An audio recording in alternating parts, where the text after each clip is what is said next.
Hello, we are back with the second example from the practice packet for the principle of mathematical induction. Again, if you haven't tried this one already on your own, please pause the video now and go try it.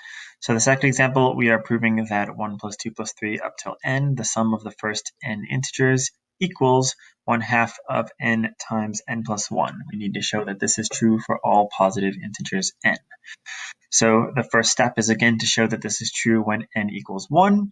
So I'm going to start by taking my general form and subbing 1 in there on the left. That's just n, so left side is 1. And subbing in 1 for the n's on the right-hand side. So I've got 1/2 times my 1 times 1 plus 1. Now I can do my simplifying. 1 times 1/2 is 1/2. 1 plus 1 is 2. 1/2 times 2 is 1. The left-hand side was already 1, so the 1 and 1 are equal. Check. Second step was my assumption. So assume that, copy the entire statement that you're trying to prove, except you change all the n's to k's. There, and at the end. Third step, we're still going to be using the first strategy that I listed up top, where we're doing one more on the left-hand side, and we're going to add that to both sides. So I'm doing 1 plus 2 plus 3 up to k. The next term would be k plus 1 on the right, or on the left. That's because I added that on the left, I have to also add that to the right as well. Now, the left-hand side isn't going to change, so I don't have to keep rewriting it every time. The right-hand side, I need to simplify this and make it look like the right-hand side up above with k plus 1s there where there used to be k's. This is a little bit trickier in this particular question. The strategy that I'm going to use, however, is that the original is in factored form. So I'm going to try to keep this in factored form as much as possible, and I'm going to factor out the things that I need. So originally, there's a 1/2 out front, so I'm going to factor 1/2 out of both of these parts. That 1/2 is already there, it can come out front.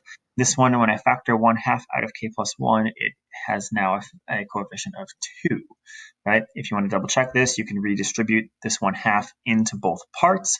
1/2 times those two equals just what I had. 1/2 times 2 equals 1 times my k plus 1. So that is correct factoring. Then I need this next k here to be a k plus 1. This is pretty convenient because in looking at what I have, both of my terms left in my square brackets have a k plus 1 in them. So my first term here can factor the k plus 1 out front. Only a k is left there. The second term, I can factor the k plus 1 out. Only the 2 is left there. So now I've got a k plus 1 there. Here I have a k plus 2 left, but referring back to my original, I need that to be a k plus 1 plus 1. So this k plus 2 is k plus 1 plus 1. Now notice that I can replace my k plus 1s on the left and right with my n's.